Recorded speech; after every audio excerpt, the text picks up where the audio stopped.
नमस्कार, मैं हूं आपके साथ अंजना शर्मा और आप देख रहे हैं वर्तमान युग। तो आइए शुरुआत करते हैं आज की खास खबर से। इंडिया गठबंधन टूट के कगार पर, कांग्रेस की मांग वाली सीटों पर एसपी ने उतारे प्रत्याशी, यहां एकला चलो का संदेश।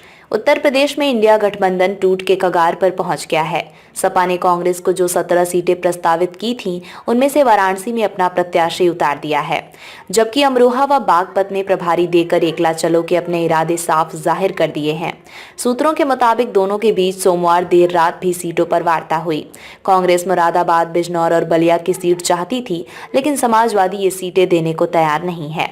सपा अध्यक्ष अखिलेश ने राहुल गांधी की न्याय यात्रा का निमंत्रण तो स्वीकार किया, पर अपनी घोषणा के अनुसार वो रायबरेली या अमेठी में इस यात्रा में शामिल नहीं हुए।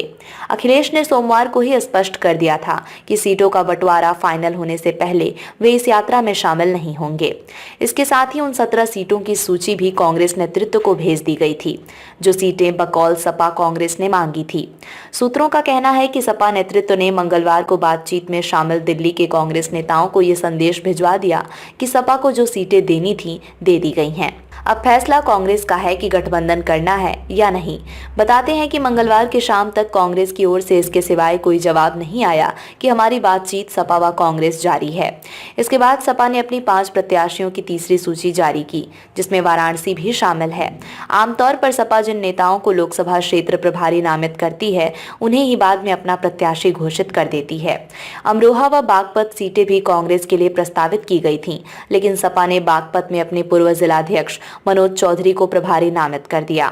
बदायूं से धर्मेंद्र की जगह शिवपाल। सपा ने अपने 5 लोकसभा प्रत्याशियों की तीसरी सूची जारी कर दी है।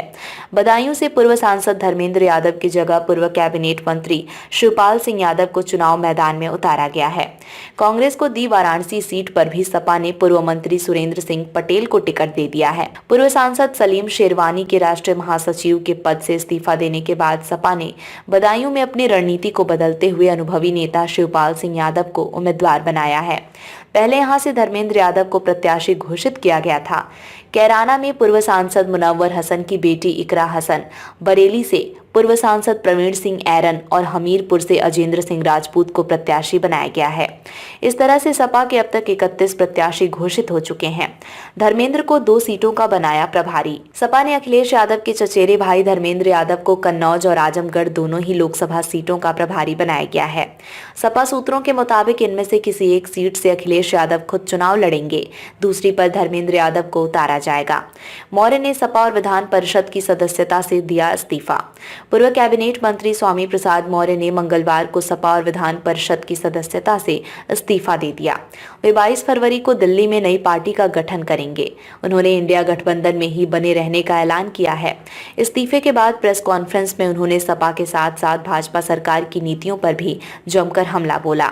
स्वामी प्रसाद मौर्य ने कहा कि 13 फरवरी को त्याग पत्र देने के बाद सपा की ओर से वार्ता की कोई पहल नहीं की गई, इसलिए पार्टी की प्राथमिक सदस्यता से भी इस्तीफा दे रहे हैं। सपा को बर्बाद करने के लिए राम गोपाल ही काफी। मौर्य ने कहा कि सपा को बर्बाद करने के लिए उसके प्रमुख महासचिव राम गोपाल ही काफी हैं। राजनीति में उन्हें शिवपाल से सीख लेनी चाहिए। पल्लवी पटेल के मामले को शिवपाल ने अंदरूनी मामला बताया था, जबकि राम गोपाल ने कहा राज्यसभा प्रत्याशियों को वोट न देने से पल्लवी की सदस्यता चली जाएगी। इससे दोनों शिवपाल व राम गोपाल की बातचीत के तरीके में अंतर समझा जा सकता है। खबरों में अब तक के लिए बस इतना ही। फिर होगी आपसे मुलाकात कुछ ऐसी ही खास खबरों के साथ। तब तक के लिए नमस्कार और देखते रहिए वर्तमान युग।